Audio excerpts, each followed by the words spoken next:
hugely entertaining final session of play at the Adelaide Oval, courtesy Cheteshwar Pujara, who took on a gear that we've seen before once he's batting with the tail to make sure India end day one remarkably not bowled out. Pujara himself run out as stumps were called after 87.5 overs, with India touching 250. Who would have thought after they were 56 for 4 at lunch? Pat Cummins, Josh Hazlewood, Nathan Lyon, Mitchell Starc, all among the wickets. But Cheteshwar Pujara stands head and shoulders above the rest of the Indian batting. 77 of 105 in that final session of play, and in an innings that eventually ends 123 in twice as many balls. On ESPN Cricinfo Matchday with me, VVS Laxman knows all about the satisfaction of a first ever 100 in Australia. Ajit Agarkar and Brad Hodge as well.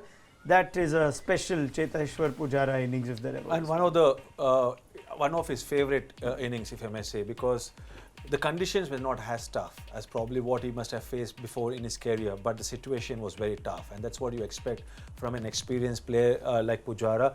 And what I really like was the way he accelerated. The moment Rohit Sharma got out and Rishabh Pant got out, and then the partnership with Ravichandran Ashwin after tea. And then once the tailenders came in, he took the owners, he took a lot of strike, and he was looking for boundaries. Very rare I've seen Cheteshwar Pujara played that kind of aggressive knock with the tailenders. And somehow I felt that Tim Paine also was very defensive, because how many times have you seen Pujara attack when the field is up? You know, you don't give easy singles to a player like Pujara, and that's where I thought Tim Paine did a mistake. What's his most impressive quality, Cheteshwar Pujara? He's batted an entire day, he's pushed gears when you needed him. We've seen this kind of innings before, but what's his most impressive quality? I think just resilience, maybe. Just, no, I mean, that's the gear he bats, you know, that's the way he approaches every innings that he faces. It doesn't matter what's happening at the other end. Just bats in his own way, which is how you should, which is a good thing for India, because around him, everyone is a shot maker. Everyone, I mean, played some really poor shots today, but everyone scores very quickly, doesn't let him phase, and eventually can accelerate the way we've seen him. And, you know, like Laxman said, maybe Australians were a bit tired, a bit defensive towards the end, or over defensive, but can't take anything away from what he's done throughout the day. He creates that for himself, though. It's one thing to say Australia might be tired or defensive, but he tires them down. Yeah, and that's how batting is supposed to happen in Australia, especially with the past experience. The first half an hour to 1 hour is very crucial, and as the ball gets hold, I think it gets easier to bat, and that's something which is really important to see. You know, how many runs did he score through the mid-off region and through the cover region? It was very evident that the Australian fast bowlers were looking to induce that bad shot, you know, the outside edge, and they were looking to pitch the ball up, and anything which was pitched up, it was rock solid, like we know Pujara can be. And whenever the ball was short and wide, he played square of the wickets. And this is the first time where I saw him play the uppercut, which went for a 6, and also consistently play the pull shot. That also shows that he's prepared really hard for this tour, because when you know that you're going to Australia, the majority of the shots will be square of the wicket, and it's not very easy for the number 3 batsman or the opening batsman to play the cover drive at the start of their innings. So he's prepared well, and that's why he's reaping the benefits. Just 14 runs through that cover and mid-off region. He took away the drive that 3 or 4 of his top order colleagues were guilty of. Yeah, and smart enough as well. I mean, that looked like on this good pitch, okay, unless the ball really reverse swung and something crashed into his stumps or LBW if the bowlers were bowling at. And lots of runs behind square of Nathan Lyon as well. You know, Nathan Lyon's bowled really well throughout the course of the day, but you know, he trusted his defense, used his feet, maybe used the depth of the crease as well at times, but just patience. You know, he's shown to the other batsmen how you approach innings on the first day of the test match. Hopefully some of them take some lessons from that. Okay, now this is his first 100 in Australia, and there are question marks on Cheteshwar Pujara. There were question marks after 2014 in England. We thought, is this man going to have it in him to succeed beyond the subcontinent and whatnot? We'll throw some numbers out for you. Outside Asia, the record in comparison, it's getting significantly better. 38.38 the average is overall test average, courtesy this innings is back above 50, in case you care about those things when you look at player profiles, but it's a significant improvement. Let me go to Brad Hodge now, who's seen a Cheteshwar Pujara 100, a first in Australia for Pujara, and at 250 for 9, has he somewhat changed the balance of this day, or would Australia still take 250 for 9 at the start of the day if you gave it to them after losing the toss, Hodge? Yeah, I think that Australia are probably well on top after day one. The Pujara innings was one of an outstanding quality. I think that when you win the toss and you bat, you probably don't want to lose any more than 5 or 6 wickets on day one. And I think Australia will be very comfortable, having India 9 for 250. There was an opportunity to bowl them out for less than 200, but I thought the partnership between Ashwin, who anchored with, was outstanding. That persisted, and as VVS said, that some of the shots that Pujara played late in the day, square of the wicket, were ones of good courage and one of good preparation as well. So it was an outstanding innings, and for him to get a century in the first innings of the big series will be wonders for his confidence. Would you agree, though, in the comments that VVS and Ajit are making, that some wet in pain allowed that to drift a little towards the end of that last session, made it a little easy for Pujara to bat with the tail? Yeah, I did actually. I asked Glenn McGrath about, what the tactics were and how they were trying to get him out. And, not once did he, during the course of his innings, take the ball over the top infield. And it just allowed him to manipulate the ball where he wanted it to, which is, a good craftsmanship of batting, but probably a missed opportunity from the Australian bowling to actually keep those clamps on and force him to play over the shot, over the top. It's not easy to hit Stark Hazelwood over the infield, but especially Pujara, I thought he dictated well, hit the ball into the gap, supported by Ashwin with Shami at the end, and also Stumps. Yeah, okay. Can it happen at times that you've done the hard work, you think you're almost there, and as bowlers then you expect the 8th, 9th, 10th wicket to just fall, or was it just a reflection of how it got easier to bat in this pitch? No, it was, but I was a second new ball. I mean, Stark still got a lot of swing with that second new ball as well.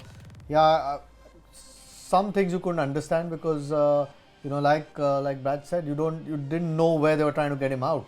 Sometimes the ball was a bit full, sometimes it was short. There was field all over the place. So maybe they let him get away a little bit, but I think credit to him. I think by then he was seeing the ball so well. Even if they put the right fields, he might have still hit them. So don't take anything away from him. I didn't know he could play some of those shots. You must have practiced that.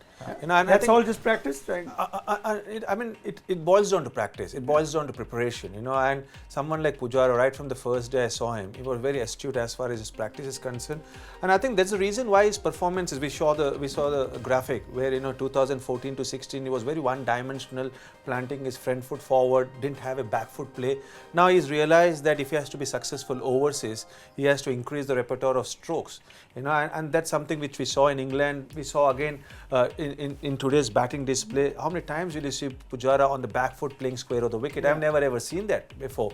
And we're talking about test match cricket, and then playing the pull shot, because he was always someone who used to use the depth of the crease and look to play for a single or rotate the strike, but never ever play the pull shot or the hook shot. So that means with practice, that's what you expect from experienced players. However experienced you are, you always keep on improving, working hard on your game.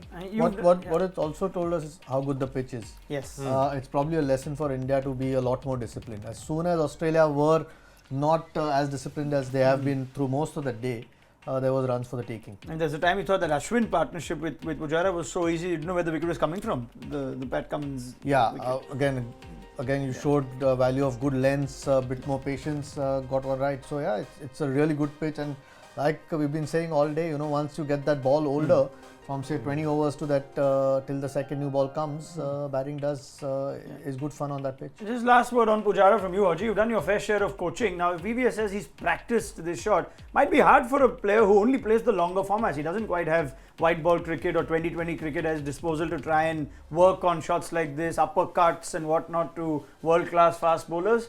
It makes it that much harder?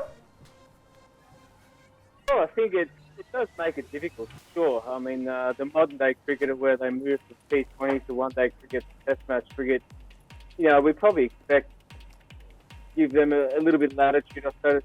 But someone with who averages 50 test match cricket, which is Pujara, understands his game and he's really worked it out that, look, in those early periods of my life, I struggled to adapt overseas.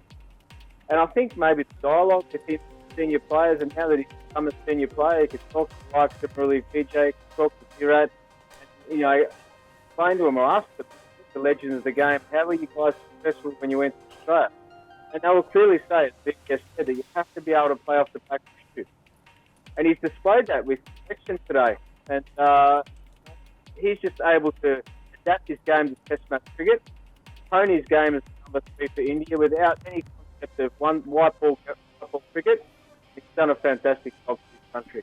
Okay, was brilliant Pujara, and I must congratulate VVS Laxman, Ajit Agarkar and Brad Hodge for not picking him in their Fab 4. That's just how it's been for them. We've started this game at the start of the day where they picked their 4 players, and depending on how they perform on the day, they get some points. And if they got 100, there'd be bonus points and whatnot. So none of these 3 fine gentlemen picked them. We'll have a look at the leaderboard as it stands at the end of day 1. And it looks like Ajit Agarkar's points have been calculated and ready. Murli Vijay got 11, Rahane 13. Nathan Lyon with 2 wickets in the second session takes it to 40. And Josh Hazlewood also 40. So you've crossed the 100 mark, Mr. Agarkar. So Adelaide is once again a successful ground for you with points this time. So 104 points. Let's see where VVS Laxman and Brad Hodge stand as we go to the next one. They did pick some similar players. VVS also picked Vijay. Kohli got him only 3 points. You would have put good money on Kohli getting more than that in the first day. Mitchell Starc with 20 and Josh Hazlewood with 42 wickets to Hazlewood. So 94 points for VVS. So Ajit very much in the lead. And for the Australian who picked 3 Indians on a day when India didn't get it right with their batting in the top order, Pujara was not amongst those 3 Indians. Rohit Sharma happened to get Brad Hodge a few points, but we'll just have a quick look along with Josh Hazlewood as to what Brad Hodge's final tally turns out to be. 40 points for Hazlewood, 37 for Rohit Sharma, and 14 between Kohli and Vijay. That takes Hodge's tally to 91 points. Now, as a result of that, we are going to give them the opportunity to pick their 4 for tomorrow, knowing the context of the game, 250 for 9. So I'm going to let you pick first. Who's bowling that last ball? Who's bowling the first ball tomorrow? So it's 5 balls bowled of this over. Yeah. So you're assuming that if it happens in one game, it'll be Josh Hazlewood who starts. Yeah, well, I've got to pick a couple of Aussie batsmen, isn't it? It's such a good batting pair. I'm going to go for Finch. Are you? Okay. And Sean Marsh. Oh God! Finch and Sean Marsh. So you think they're going to run through Usman Khwaja? Very well. Did forget Khwaja actually. Thanks. Now you can't change it. You can't give me 2. You can make 2 more. You can make 4 absolutely. I'll do a Brad Hodge tomorrow. And Khwaja as well. You want to make Khwaja as well? All right, Khwaja as well. And you need to give me 1 more. Indian fast bowlers not giving any fast bowler. To pick between Bumrah and Shami. So are you on his side? Looks like. I'm picking Shami. Shami over Bumrah. Okay. Oh, that's interesting. Okay, VVS. Okay, for me it's Bumrah, Ashwin. VVS The 4 carries the left-handers. tricolour here. Bumrah, Ashwin. Okay, I'll have Usman Khwaja. and Sean Marsh. Okay, and Marsh. So Sorry, no Finch, no Harris. That's nice. Let's go to Brad Hodge. Hodge, what have you got for us for tomorrow? Don't pick the Victorians, please. The dominated players. I'll go with a couple of bowlers. I'll go with Bumrah and Ashwin. Got the tricolour. He's going with Bumrah. I'll also pick Ashwin. Okay. I'll go Marcus Harris in his first Test match and Peter Handscomb. Marcus Harris, Peter Handscomb. So Hodge is he's playing smart. He's playing the ones that you all are not going for. So it could go either way for him. Right. As we close things and wrap things up at the end of day 1, VVS, what kind of score is 250 for 9? Do India go into the dressing room happy or still disappointed? Not happy. No, Australia will be disappointed. India will definitely not be happy. I mean, they will be very thankful to Pujara and for his grit and determination, for his effort to at least reach a score which can be a fighting score. But this was a 400 plus wicket to especially winning the toss and batting first. But I think the task is cut out. Once again for the bowlers. If India has to come back into this game, it's the bowlers who have to really do well and pull back India into this game. Is it still can it be made into a fighting score, 250, 270, or it's really tough for India's I think it could be. bowlers? I mean, we don't quite know how Australia is going to bat. You expect them to bat better than they did in the UAE. But you don't quite know with this Australian batting lineup. New balls obviously going to be critical. If they can prize out at least a couple of wickets, then puts that much more pressure on that middle order. But yeah, at this point, between the two teams, Australia will be the happy one. Okay, now there's more to Adelaide than just the beautiful Adelaide Oval. It's supposed to be the culinary capital of Australia for certain. Sean Tate and Shivani Dandekar are our two lieutenants in charge of seeing what they could find in this fine city. This is, of course, part of ESPN Cricinfo Undiscovered Australia, presented by Tourism Australia.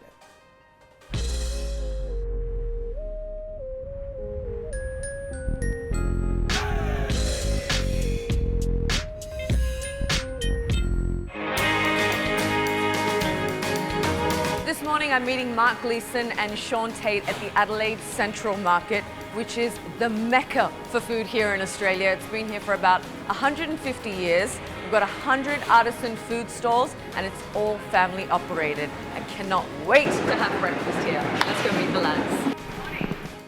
Hello. How are you doing? Thank you. Here we are. Here we are. Yeah. Adelaide Central Market. Yep, that's it. Coffee, breakfast? Yeah, let's have a coffee. Yeah, let's do that. We hear you have the best coffee in the market. Okay, great. We would love one. I'd like I'm so confused. So you're so used to saying Americano, but now I'm back in Australia, so I have to say a long black, please. Yes, thank you. I want to have a flat white. And I'll have the same, please.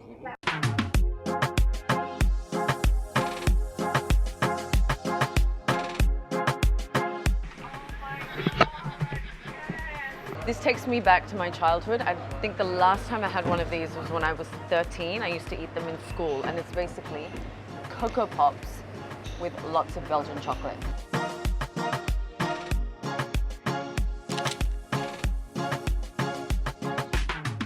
What is there to say? It's chocolate and strawberries. It's the best thing in the world, right?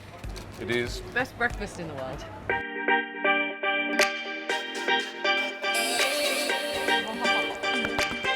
Thank you. Vegemite is a yeast extract, lots of vitamin B. If you eat Vegemite on toast and you wash it down with a glass of orange juice, the vitamin C pushes the vitamin B into your blood faster. Bet you didn't know that, boys. I did not know that. Learn something new every day. You are welcome. And I hope I'm right, because if I'm not, I'm going to look like a fool. I want you to bowl an apple. You break it, you buy it. Oh, lovely.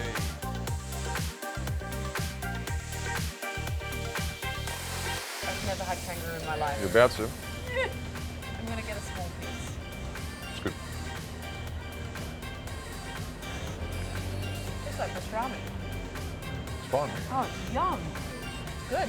We're now going to try something completely wild. These are wild Mental. green ants. What? Yeah. Brown bit is the legs. Just grab it. Go and get it. Oh, it's tangy. With a nice little bit of brown leg thrown in. That's not bad. Ants, anybody? Is he heavy? You get a kiss on the lips.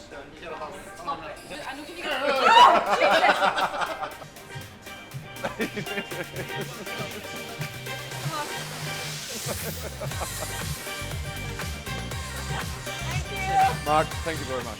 That was brilliant. Brilliant. Lovely to meet you. Well, that was an eye-opener, but what an incredible experience. Tomorrow, Sean's taking us for a road trip.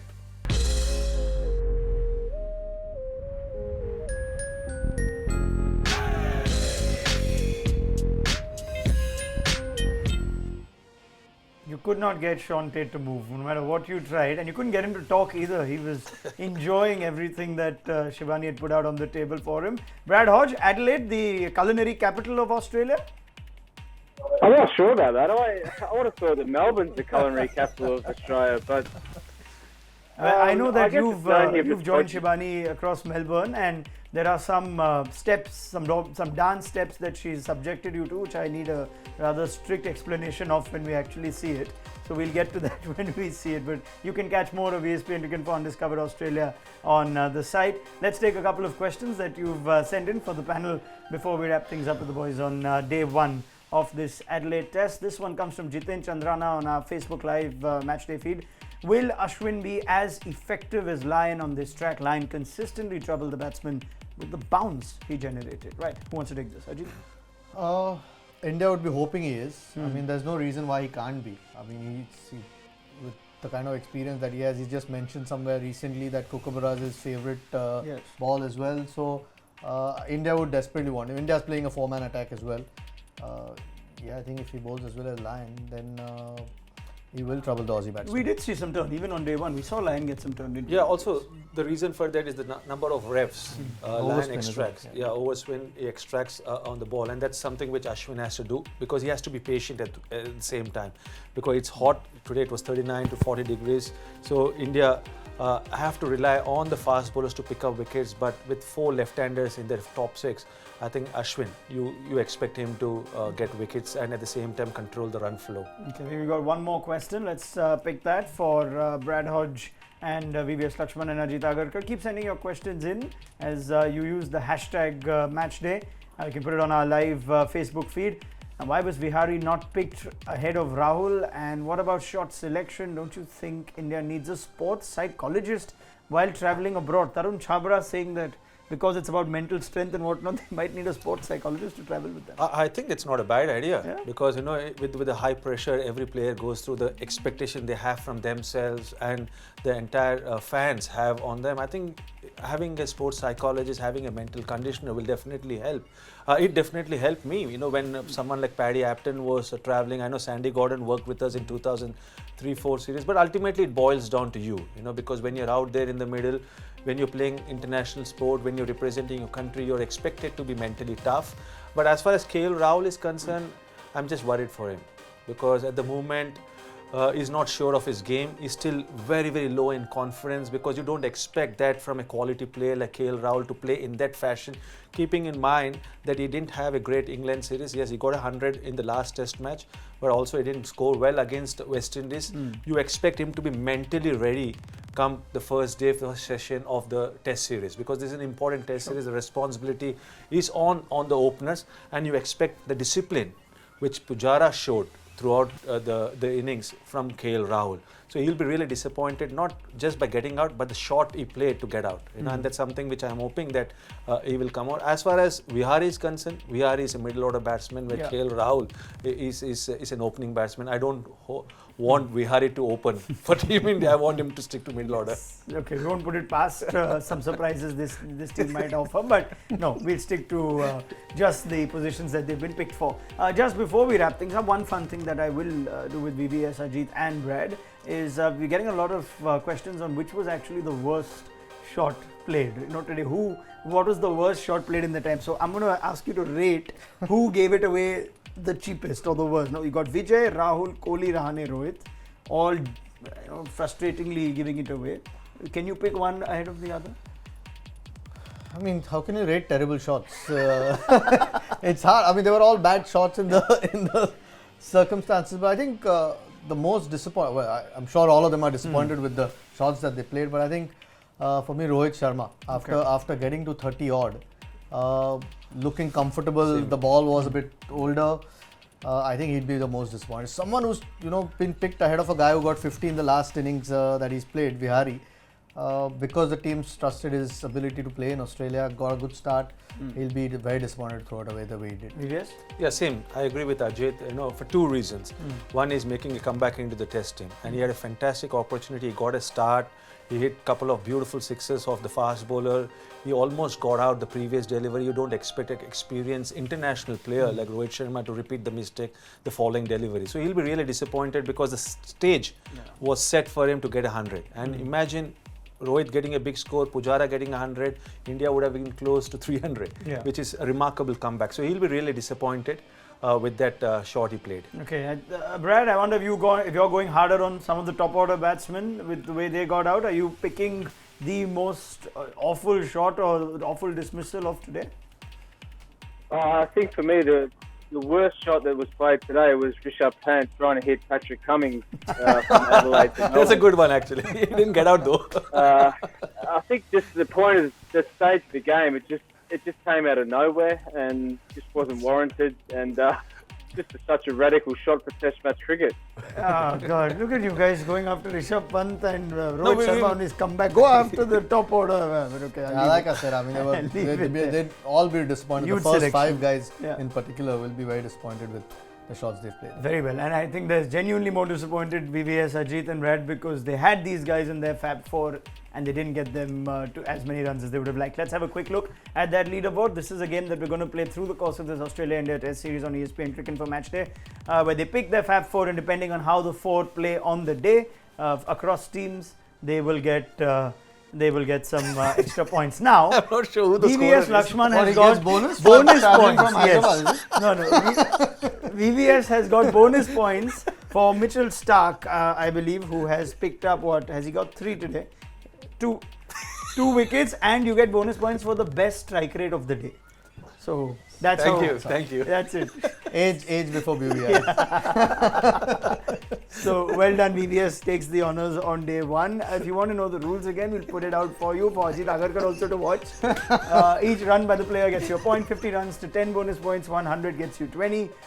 Wicket gets you 20 points as well. 3 wickets and 5 wicket hauls get bonus points. And the bowler with the best strike rate for the day gets 20 more bonus points. VVS had the calculation spot on and he's managed to take a backdoor lead at the end of the day. Each catch, direct hit, run out also gets you some points. So Paddy Cummins would have got you some points had anyone gone for him. All points are for the particular day, nothing carries forward. So it all starts afresh for Brad Hodge as well. Let's confirm the picks that they've made for tomorrow. They've just made it today because we're going to join you at 7:30 tomorrow for the first show, which is the lunch show if you're watching in India.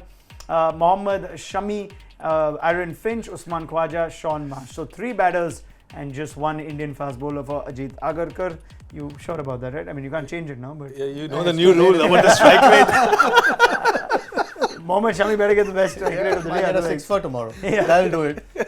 Well, in a way, Mohammad Shami could get you about 10-15 points. could still just get me some with the runs, bat. Yeah. That's a clever pick. Okay. VVS Laxman's Fab 4 for tomorrow. He's taken the honours on day 1. And if Ashwin bowls as well as Lyon and Bumrah bowls as well too, then he could take it on day 2. Khwaja and Sean Marsh also VVS's picks. Now you picked Ashwin and Bumrah because you said there are left-handers, Yeah. and you picked 2 left-handers as well. So Doesn't matter. you're Both covered of bases. see, in this batting lineup, Yeah. I expect these 2 guys who are experienced, who are in form to Yeah. score runs. Okay. If Finch, Harris, the others get runs, then I'll be surprised. All right. I'm not sure Hodge will be surprised, but Yeah. I'll definitely be surprised. Brad Hodge has gone for, I'm liking that Hodge takes these slightly left field selections. Peter Hanscom finds his way. He's in the Brad Victorian Hodge's Fab captain. 4. Peter Hanscom. And he's backing Marcus Harris, Ashwin